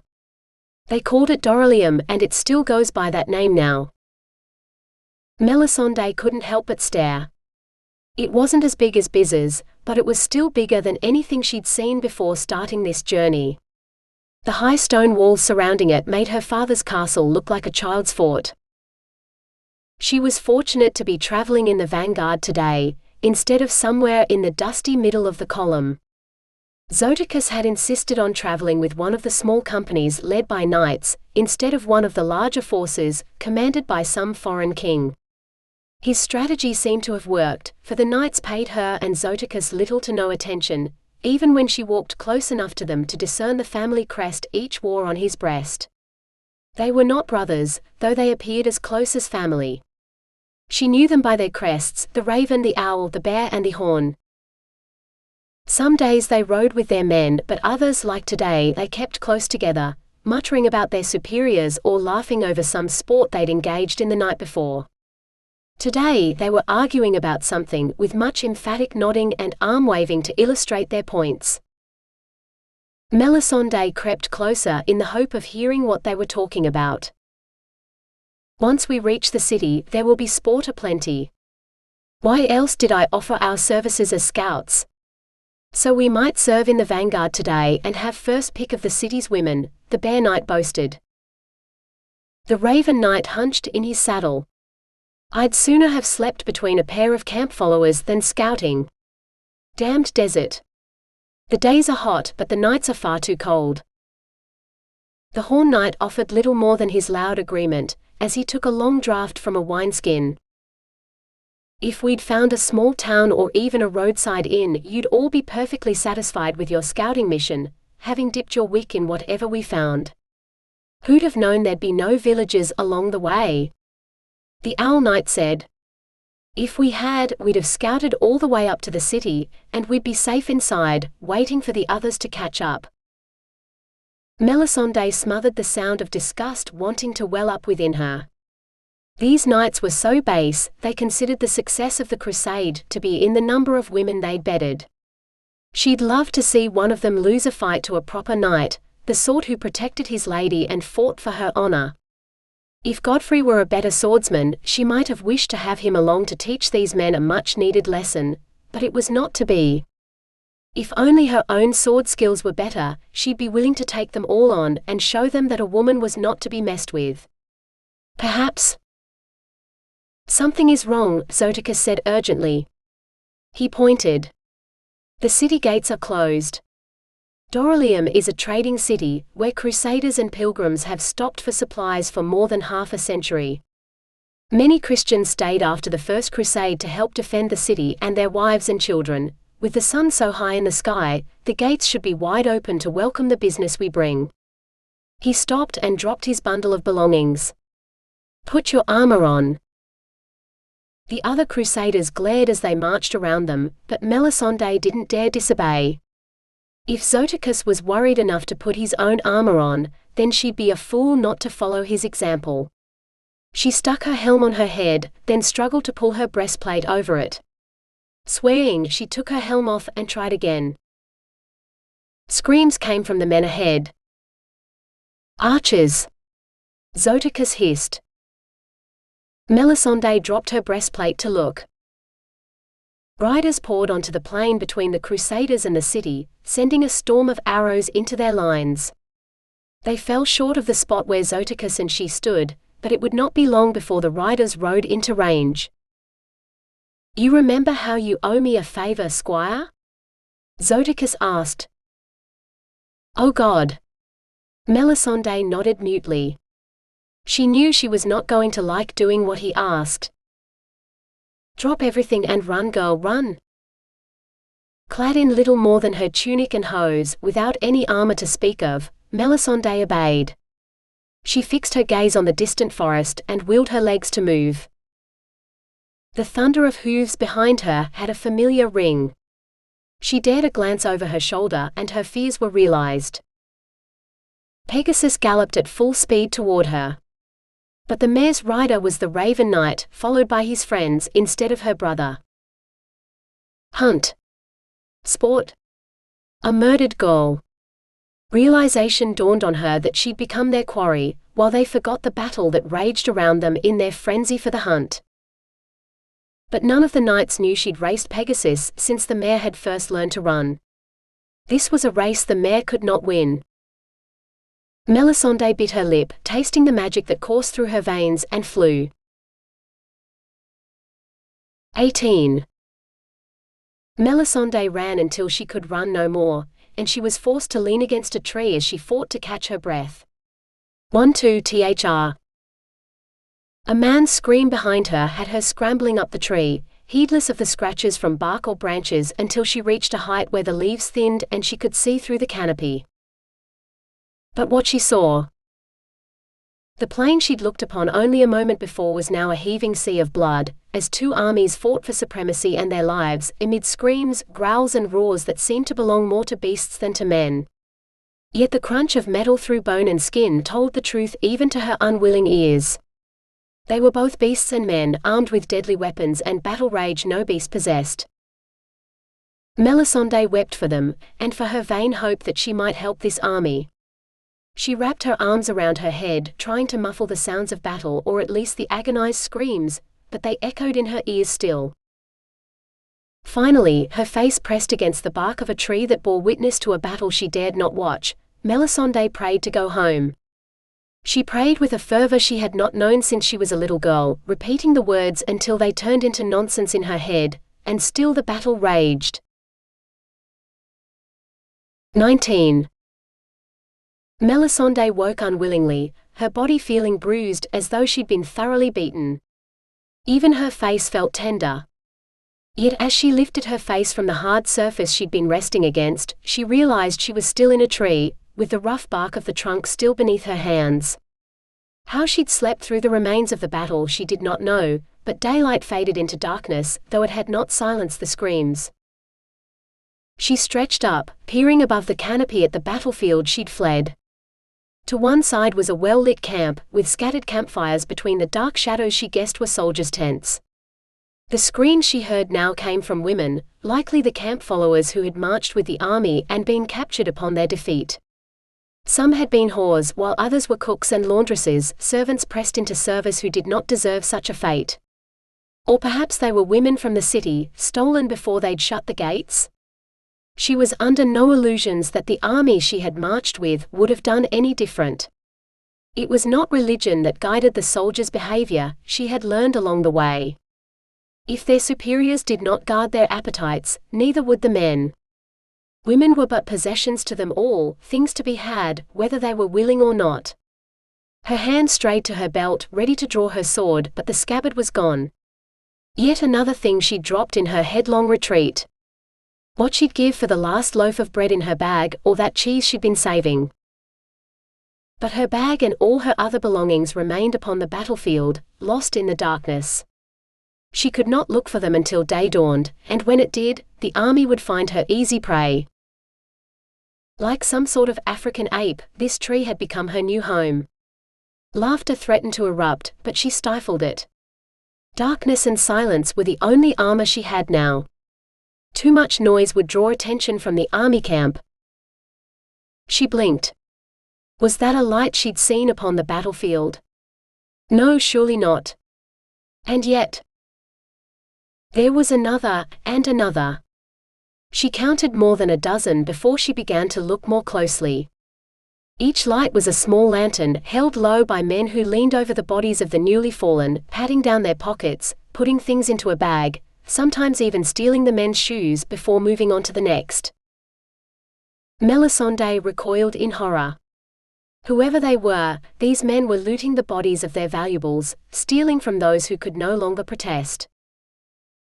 A gurgling cry went up, and Melisende watched in horror as the wounded man who had protested was stabbed to death before her eyes. He'd been Seljuk, not Crusader, so these thieves were not part of either army, so mercenary they would kill anyone for a few coins. Or this man's jeweled dagger, as it turned out. The weapon caught the light for barely a moment, before it was stuffed into a sack. Melisende started in surprise. She recognized the sack, for the gay stripes had provoked much laughter from Zoticus when he'd seen it. He'd said that only a woman would choose a pretty sack instead of a plain one, but it appeared he'd been wrong. Thieves were partial to pretty things too. She hoped Zoticus had survived the battle. He'd saved her life, assassin or not. She didn't think he truly deserved to die so. The only way there would have been survivors was if they had run as she had. She'd called it cowardice before, but now she was not so sure. There was no honor in what had been done to those men down there.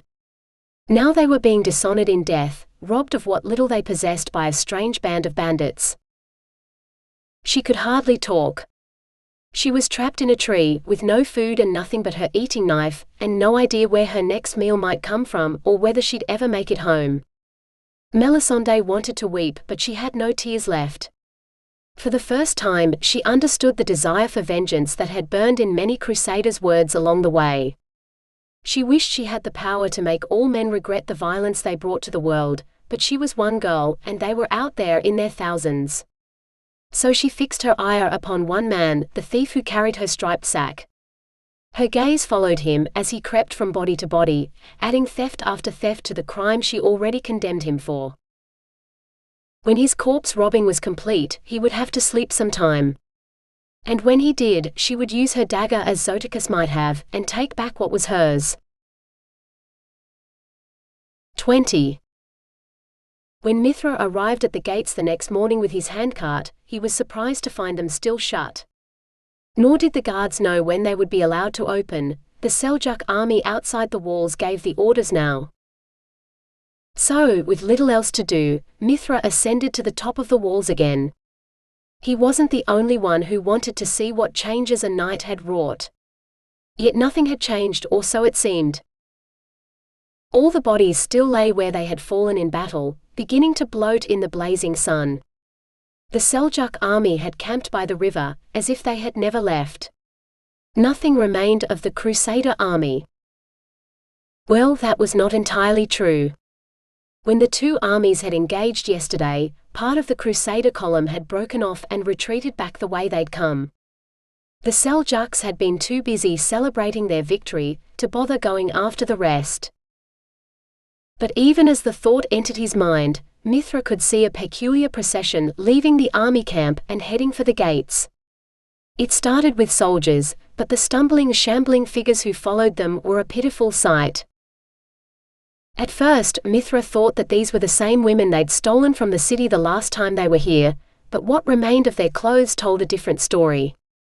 These women had come with the Crusaders and were now considered the spoils of war. More slaves for market, after a night of serving at enemy soldiers' pleasure. Dead-eyed women who stared in horror at the carnage on the battlefield, cringing away from their captors, with nowhere to run.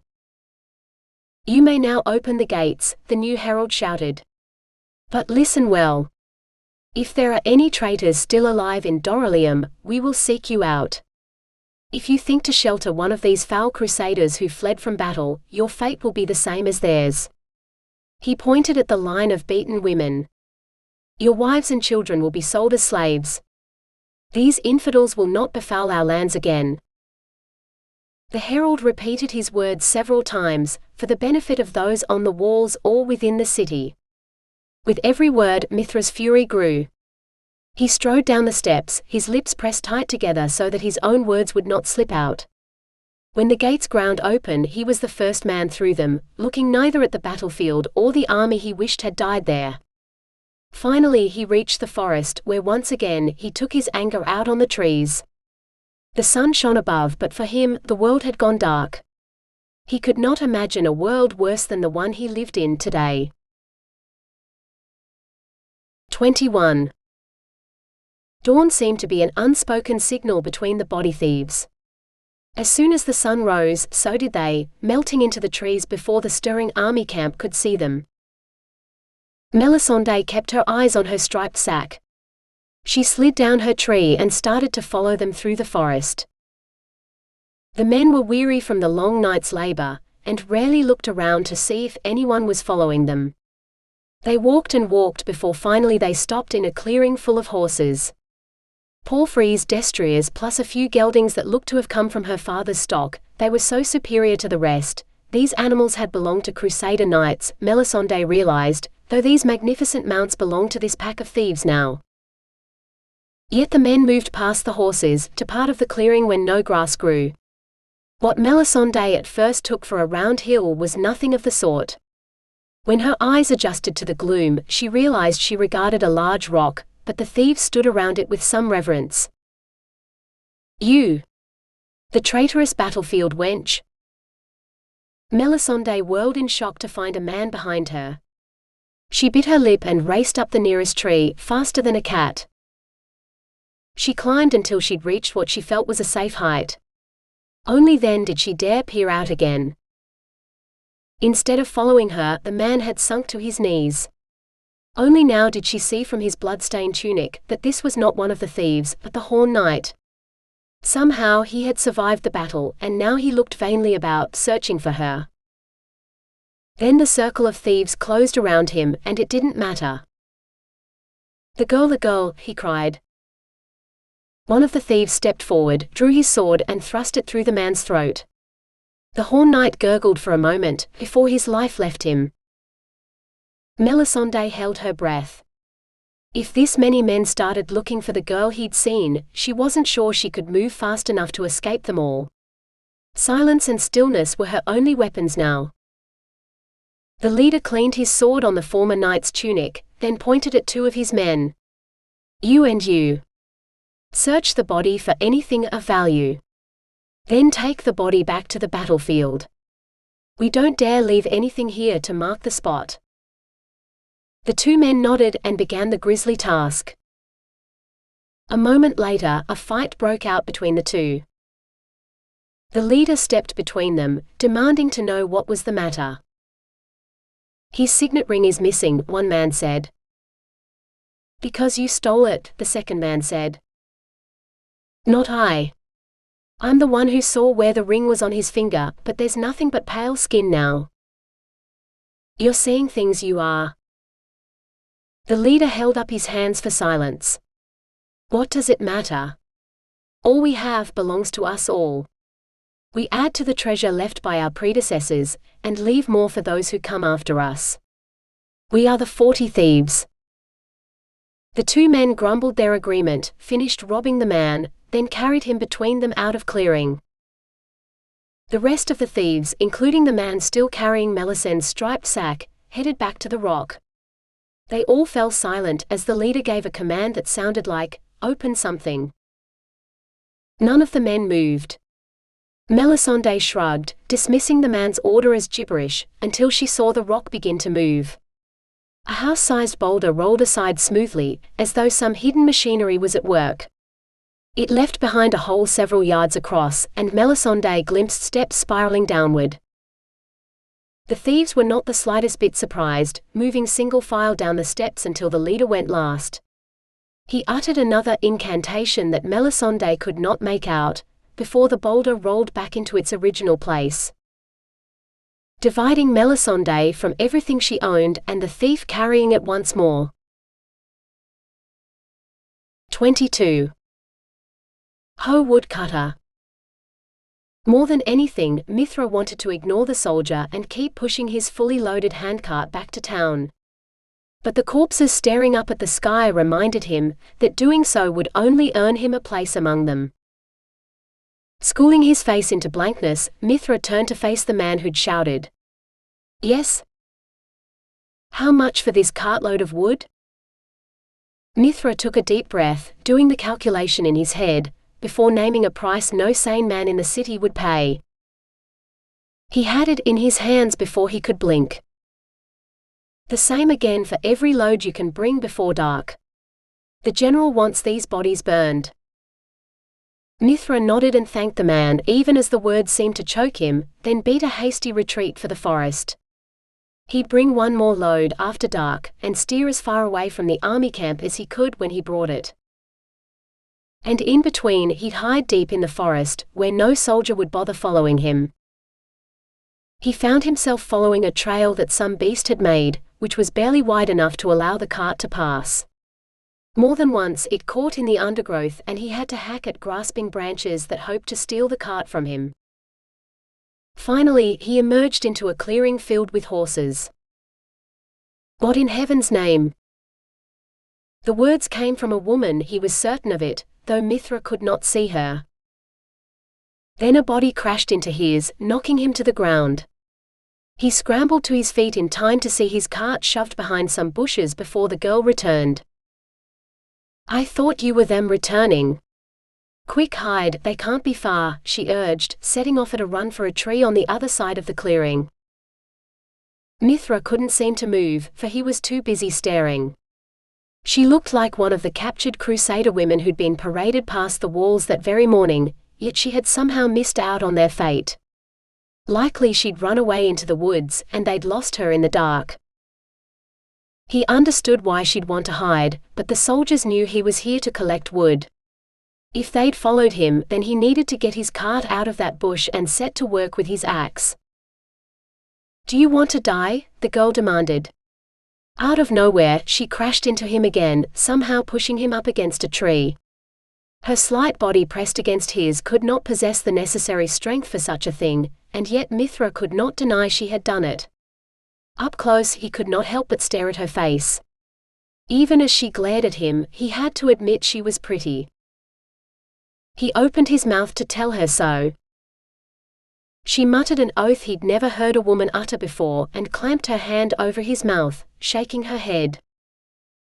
Only then did Mithra hear the sound of approaching footsteps. Two men, dressed like ordinary Doralium citizens. Except ordinary citizens did not carry curved swords. Wide-eyed, he pulled the girl closer, twisting his body so that it shielded hers. She'd had the courage to escape the army once. That made her 1,000 times braver than he'd ever be. Crusader maiden or not, he would not let them capture her again.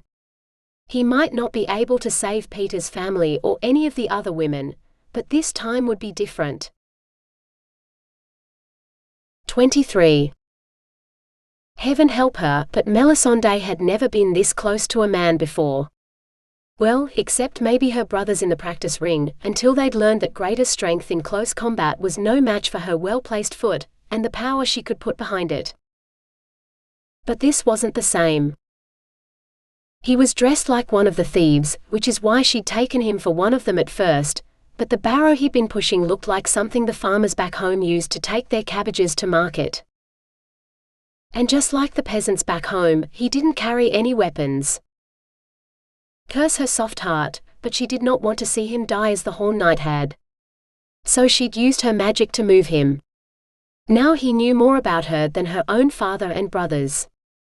And his body was pressed against hers, nothing but two thin tunics between them, that the heat of their bodies made feel like nothing at all. He had a firm, muscled body, this peasant, if that was what he was. He worked hard at whatever he did. He could have used his strength against her, but he did not take advantage of their closeness. Even the look in his eyes lacked the lust she might have expected. His eyes darted back to the clearing when he heard the two thieves approach, and he became as still as the tree they had chosen for their hiding place. "What's the password again?" one man asked. "Open Simsy," he said, or at least that's what Melisende thought she heard. The man beside her stiffened as he saw the boulder move. He did not relax until they uttered the evidently magical password again, and the boulder closed the entrance to their cave. "Did you see that?" he breathed. She gave a sharp nod. "That's the second time I've seen it. The first time was earlier today, when the rest of their band of thieves arrived and went in. I think their chief said there were 40 of them, though I didn't think to count them. Then one of the knights who'd fled into the woods when the battle started happened upon them, and they killed him. Those two took his body back to the others. If they found you, they would have killed you just as easily, I am certain." The man stepped back and bowed. "Then I owe you my life, though I don't even know your name." She hesitated. Godfrey was gone and so was Zoticus. Did she need to invent a false name, or was she far enough from home that her own would sound false? Finally she said, "I am Lady Melisende of Marischal. I rode with the Crusaders until someone killed them." A faint blush colored his cheeks. "So I must offer you my condolences for Lord Marischal." She laughed. "There is no such lord. My father is Baron of Marischal. Of all the men who died here yesterday, I only knew one of them well, and I'm not certain even an army could kill him. If he did survive, I'm sure he's far from here already." The man nodded. "I am Mithra of Doralium, son of Ali Baba from the same city. I am delighted to meet you, Lady Melisende. Did you know you share your name with the Crusader Queen, who lives and rules in what you call the Holy City?" Queen Melisende. No, she had not. "I'm not her," Melisende said. "No, you are younger and more beautiful," Mithra said. Now it was her turn to blush. Then a thought struck her. "Do you know her? Perhaps if I could see her, speak to her, she might help me find a way home." Mithra hung his head. I fear I have never met a queen, nor been allowed to speak to one. Even if I did know her, I could not take you to her, for there is an army between here and my home. If any soldier saw you, he'd throw me over his shoulder and dump me in the place they're keeping their other prisoners. They're whores, Melisende spat. They're slaves, Mithra corrected. They take the women and children they capture to sell as slaves. Somehow, Melisende wasn't sure whether that was better or worse. A rumble shook the ground beneath them. The boulder was moving again. Quick, they're coming out. Hide, she said, climbing the nearest tree. Mithra sprang up beside her, climbing like he was half monkey. Maybe he was. I had no idea Crusader ladies could climb trees as well as a woodcutter, Mithra whispered. I grew up with a bunch of older brothers, whose every game was to see who could be the fastest, the strongest, the best. She shrugged. I was the smallest and the only girl. While never the strongest, I could always climb the highest. It helped no end when I began to learn how to heal and prepare medicines.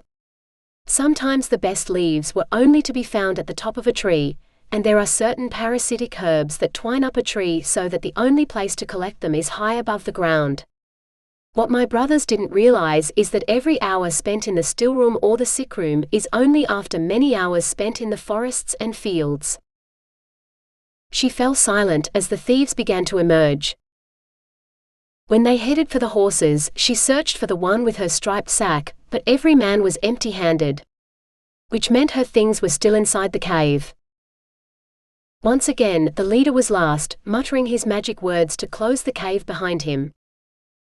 Where to next, Captain? One thief asked.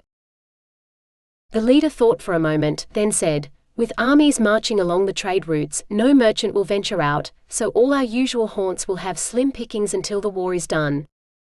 So, we follow the remnants of the Crusader army. Some of them were surely wounded, and they'll fall behind. We can pick them off as they do. When they next go into battle, we'll be there to take first pick of both what's on the bodies and in the baggage train. Disgusting scavengers. Preying upon wounded men and fallen soldiers. If bandits like these ever entered her father's lands, her brothers would scour them from the earth. She wished she could do the same here. If only she were a powerful enchantress, capable of casting spells that incapacitated dozens of men at a time. Or that could turn the tide of battle, transforming defeat into victory. Instead, even when she did use her magic, she'd managed to lose her last loaf of bread to a common thief. The thieves mounted up and rode out, walking their horses in single file along a game trail until Melisende could no longer hear the unhurried hoofbeats. I counted 40 of them. Did you? Mithra asked. She'd been so busy raging against them, she'd forgotten to count the thieves. Put to shame by a common woodcutter.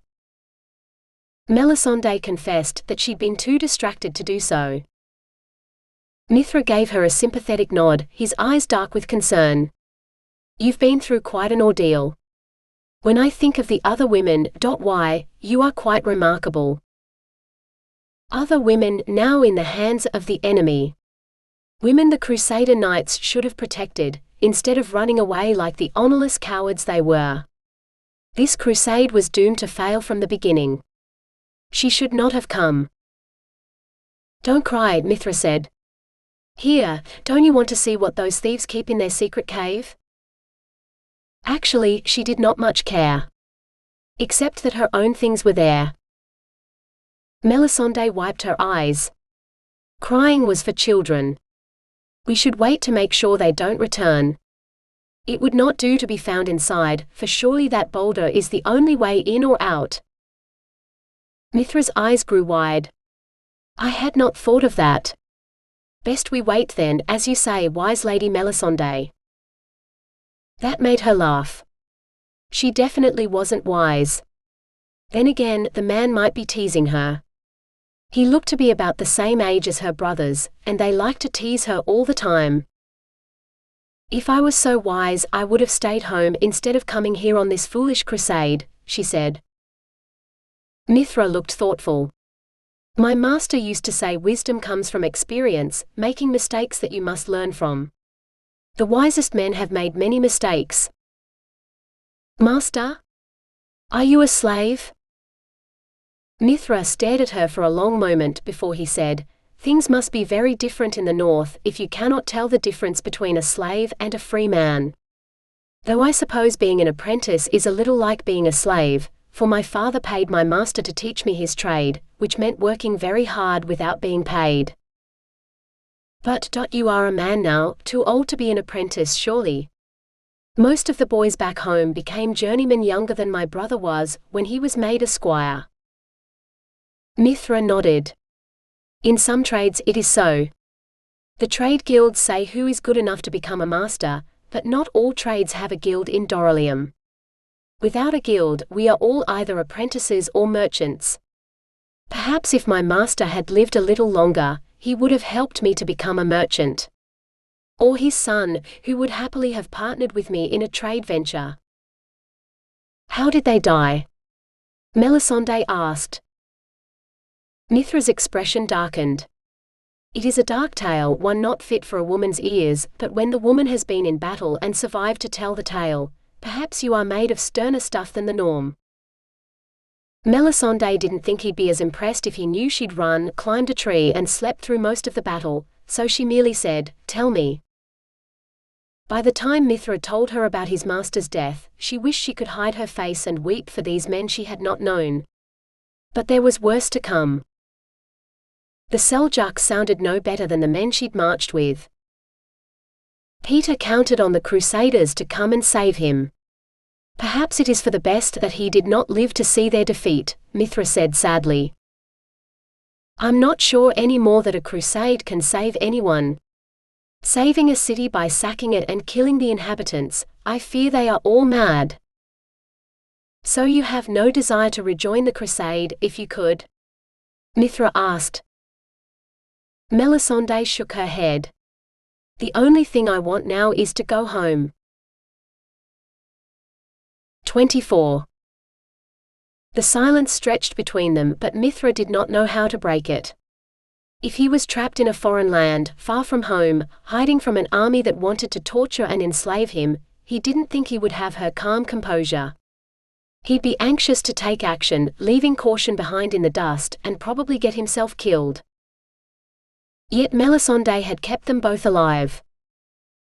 It's been some time. When they left, they talked of catching up to the rest of the Crusader army. They would have had to hurry. It should be safe to see what they keep in their cave now, Melisende said, descending.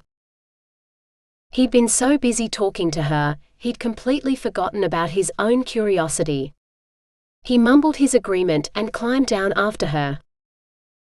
Lady Melisende moved to stand in the same spot where the thief captain had, took a deep breath and said, Open Simsy. Nothing happened. Melisende cleared her throat with some annoyance. Louder this time she repeated, Open Simsy. The boulder did not move. Most girls he knew would have given way to anger by now or at least stamped their feet, but Lady Melisende merely took another breath and asked, Is there something else the man did to make it open? Mithra shrugged. I think he only said something. She'd been here longer and heard the incantation more times than he had, so surely she knew it better. Perhaps it's blood magic which requires a blood price to work, she said. She took her dagger, pressed the point to her finger and waited until a drop of blood welled up. Then she wiped it on the rock. Open Simsy. Still nothing. Finally Mithra said, I thought he said sesame. You know, like the seed. She looked puzzled.